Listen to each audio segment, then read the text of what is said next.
welcome to the video podcast. Thank you for joining me. Appreciate it, as always. And just a reminder, this is the Through a Trader's Eyes video podcast, and then we do our audio podcast. Comes out every Saturday, and you can subscribe to that. Just go to eggerscapital.com, and there's a yellow button, and click on that, put in your name and email address. And if you're watching this, you may already be on that list, so disregard. But the audio podcast is basically covering what happened during the week. Video podcast, Through a Trader's Eyes, is going to be much more detailed, obviously going through some charts, which is what we're going to do right now. By the way, the audio podcast you can get on iTunes. You can subscribe there.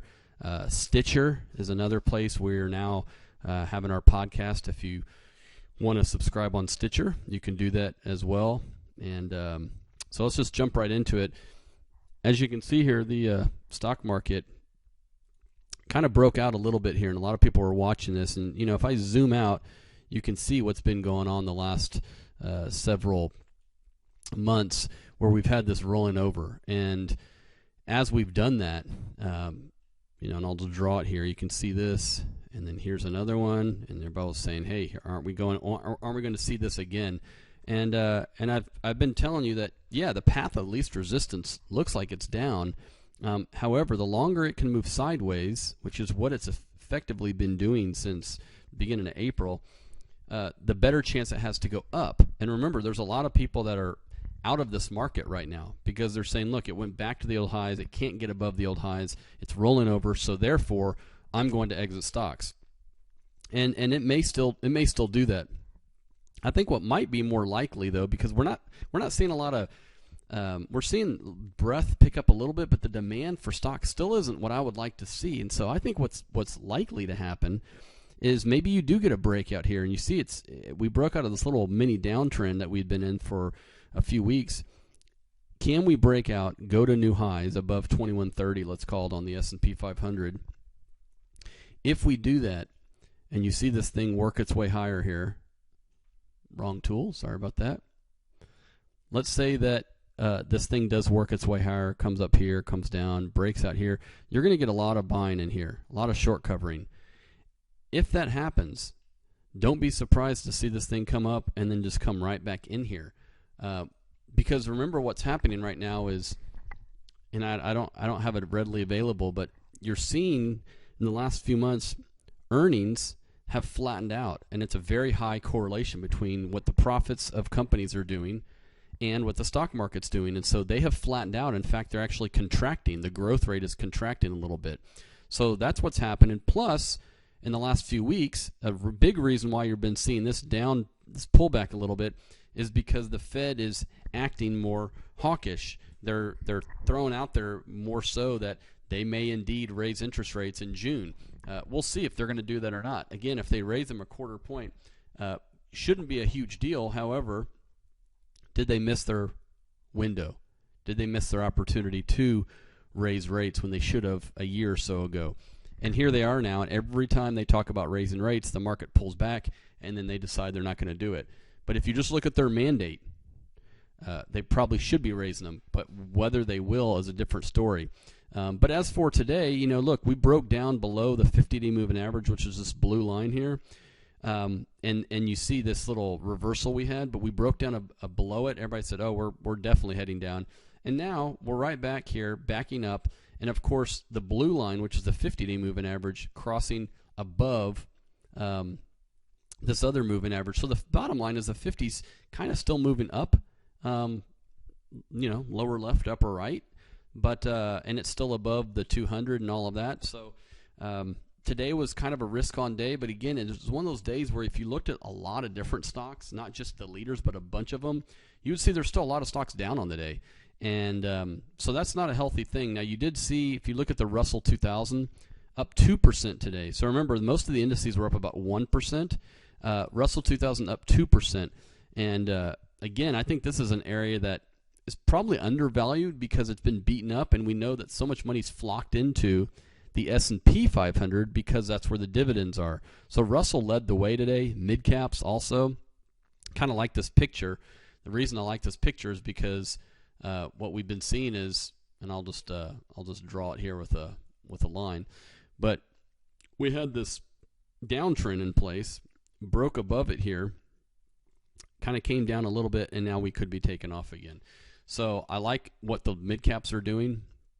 If we look at some of the international emerging markets, could be setting up for this inverse head and shoulder, and that's another sign that perhaps things may be turning the corner here for emerging markets. So that's the January low, and then here we are right here. So this should stay in here. Now, if it breaks down, then we could be testing the old lows back here, which are probably another 10% below where we are right now. But I still, again, from a longer term perspective, I really like the emerging markets. If we look at the developed markets look a little better, but same kind of pattern where maybe you have an inverse head and shoulder, and this thing should start to head up. How about gold? Gold is really interesting right now because, you know, we had this breakout at the beginning of the year. Then it started looking like it may roll over, and it didn't. It actually just took off to new highs. And so now I would say we're kind of in maybe a little bit of a maybe we're going to be in this little box for a while where it's at these new highs and it's kind of sitting there around this new range. But again, what's happening is the dollar, and this is the ETF for the dollar. You can see what's happened the last few days since May 2nd or so. What is this? May 2nd. We've had the dollar running up. It's actually up about 3%. So as the dollar's going up, gold has been going down, and the miners are getting hit pretty hard. They were down 5.5% today. So these are threatening to pull back a little more. I would say if you're looking at GDX, which is the miners, it's sitting on its 50-day moving average. I would watch for it to pull back maybe to $21 if that breaks, and then maybe the bottom end of this, which would be somewhere around $19, would be the next support. And then after that, it's the old breakout, which is down at $17, which is a big move. That's like a 18% move down to that point.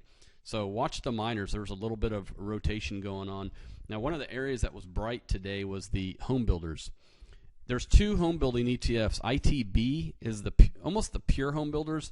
There's a few non-home building stocks in there. This used to be all home builders, and it's not that way anymore, but it's much better than XHB. So the XHB has things like paint companies and flooring companies and things like that, and Mohawk Industries, stuff like that. Home Depot, I think, is even in there.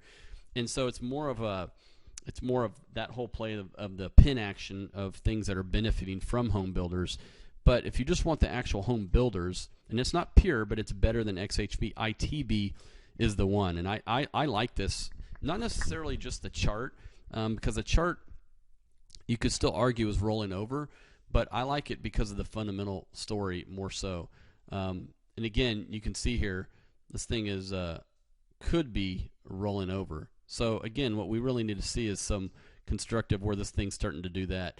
But I like the fundamental story on the home builders. So that was the biggest mover, one of the biggest movers I saw today of sectors, up almost 4%. You also had the semiconductors up today. This is the SMH, and of course they've been in really this big box for a while, and we're up the top end of it. So again, you know, we need to see this thing go up into this area. But seeing technology lead is good. We also saw the Qs in the NASDAQ. Again, technology kind of leading the way up about 2%, so that's good. And by the way, if you notice here, financials, these are the regional banks. What we're seeing is interest rates were up today, and we're starting to see the financials starting to come back a little bit, and I think that's a good thing. So again, let's see if the banking stocks probably can go up another 4 to 5% to complete this, uptrend here. Ultimately, can it get back its old high? We'll see. We wrote an article yesterday about the financials, and there's a little change going on, and we didn't get into great detail about it, but what you're seeing is the REITs, which if you look at IYR, the real estate index, REITs are now part of financials. They're going to become their own sector. And so instead of when you see on TV they say all 10 sectors were up today, well, now it's going to change to 11 sectors because the REITs are going to be their own sector. They're just acknowledging them as another type of stock. So it's going to have some probably at this point it's been kind of muted one way or the other. But I think what you're going to see is maybe a little bit of movement. But I think ultimately you're going to see the financials become much more levered to rates potentially, where they actually start going up if rates keep going up. Whereas if you have REITs in there, REITs do better when rates go down, and so there's just two things competing. So we'll see. Overall, it may not be a huge deal to your portfolio, but they are making that its own sector. By the way, this weekend I'm going to be talking about a few things. Number one, I'm going to be talking about that. I'm also going to be talking about somebody emailed me and asked me and was commenting on the data centers, how they had done well with some of the data center stocks. And we'll be talking about that because there's different ways to play data centers. So all these areas where, these big buildings that store all of the, the cloud isn't obviously the cloud. It's actually a bunch of racks in a building that may look like a regular building on the outside, but has tremendous amount of infrastructure on the inside. How do you participate in that? And there's public ways to do it and private ways. So I'm going to be talking about that this weekend. By the way, if you do look at interest rates here, you'll see nothing really huge going on with interest rates. I mean, they're still, again, if you're somebody that thinks the economy is slow and we're going into recession, then you're thinking rates are going to go lower, and you want to be buying the TLT. If you think the economy is getting a little better, this should break out. Interest rates should break out to the upside. So if you look at TLT here, still in a little bit of an uptrend. I would say nothing's changed. I'm pretty neutral on it. But certainly if it breaks maybe this 100-day moving average and comes down into this range, then you can perhaps say that the trend is broken. Maybe rates are moving higher. Remember, these are the bonds. So if it breaks out of that one way or the other, we could be going to the next level. And that's what it did here. Remember, all 2015, it was making this little triangle pattern here, and it broke out, and now we may be doing the same thing. So watch for this to break out. If this happens, the reason it's breaking out is because the economy is getting worse. And, again, that means the Fed may not raise rates, but the economy is getting worse. If you take a look at risk-on junk bonds, still looking constructive. Junk bonds had been in a horrible downtrend. So there's a lot of and by the way, one thing that didn't work today, and we talked about gold already, but the commodities themselves down a little bit today, but some of the commodities down.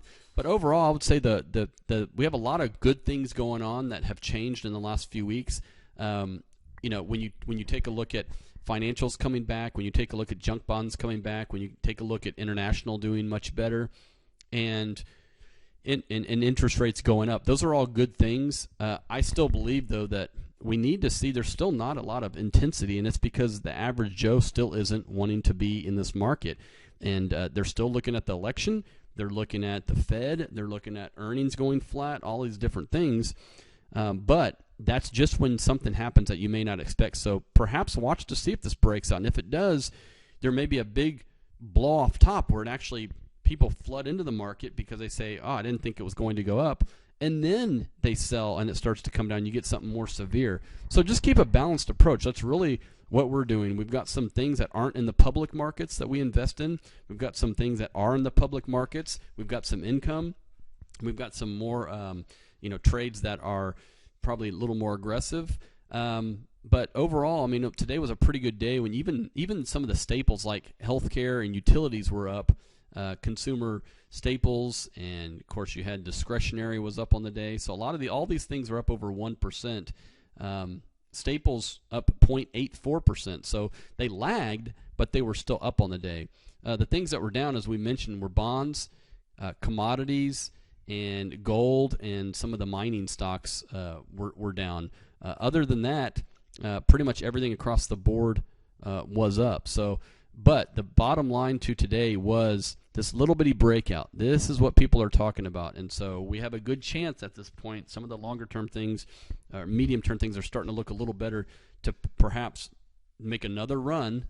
Another run. It's been over a year since we've had a high. Another run at the old highs and see if we break out.